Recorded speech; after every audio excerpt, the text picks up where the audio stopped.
friends, it's Tegan.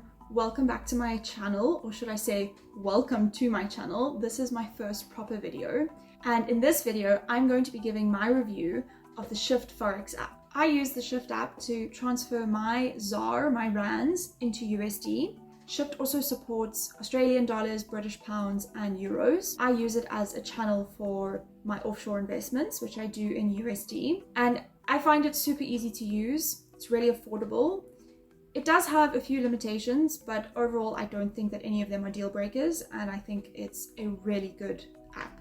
So I send my ZAR to my Shyft account, and then I convert it into USD, and then I send the USD to an international brokerage where I do offshore investing. I can discuss that more in a future video, but right now let's just focus on Shyft. I've also dabbled with the idea of using Shyft when I go traveling overseas. Ultimately, I found that the transaction costs for card-based purchases, like if you're going to a restaurant or you're going sightseeing somewhere in Europe, I found that it was actually too expensive. It was cheaper just to use my credit card from my bank. So as I said, I find Shyft really easy to use.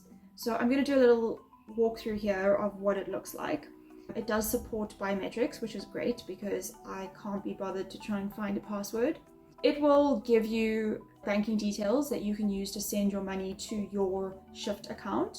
Also, just by the way, Shyft is made and run by Standard Bank, but you don't need a Standard Bank account to use Shyft. Once you transfer money into your Shyft account, you'll see it in your ZAR wallet.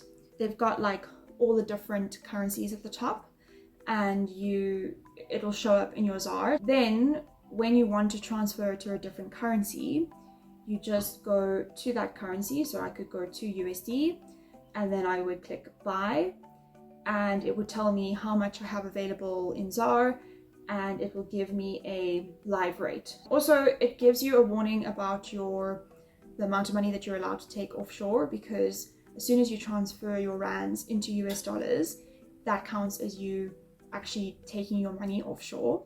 So now it's giving me a live rate, and it says here no additional fees will be charged. So the way that Shyft does their fees is they charge a spread, which is basically a fee that's built into the exchange rate, and that's all. When it comes to transferring your ZAR into your USD, that's all they charge you.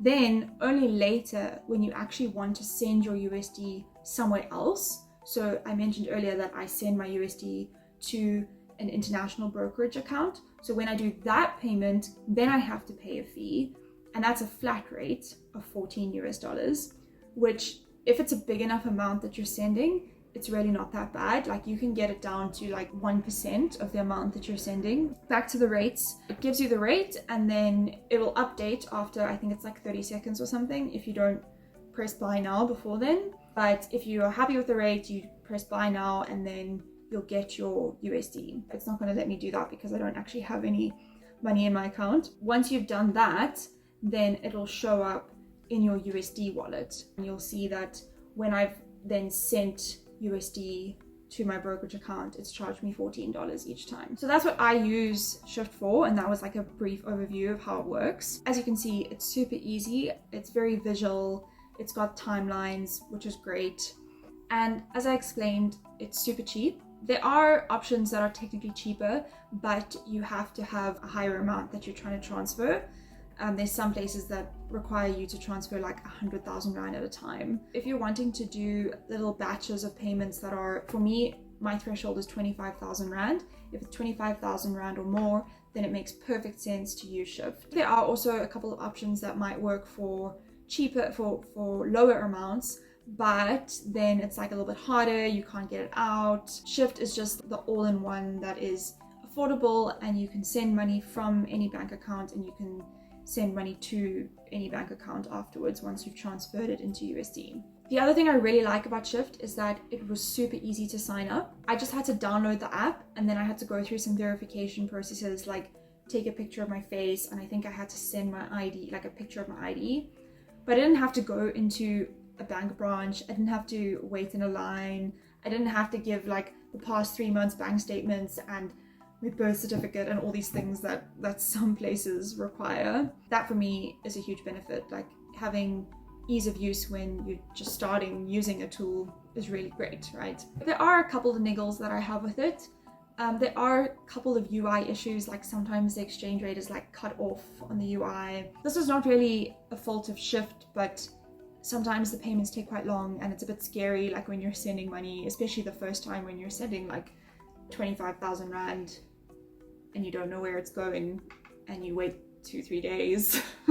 But I guess that's the normal sort of EFT timelines. I know that they are really active on their development and they're constantly asking for feedback. As a user, I get emails saying like, can you fill in this survey and can you tell us what you think about this thing? It's good to know that the team behind the app is like really on it and they want to make the product as good as it can be. Overall, I think it's a really great app for people who want to do currency conversion. As I said, it supports the major currencies like USD, AUD, British pounds and euros.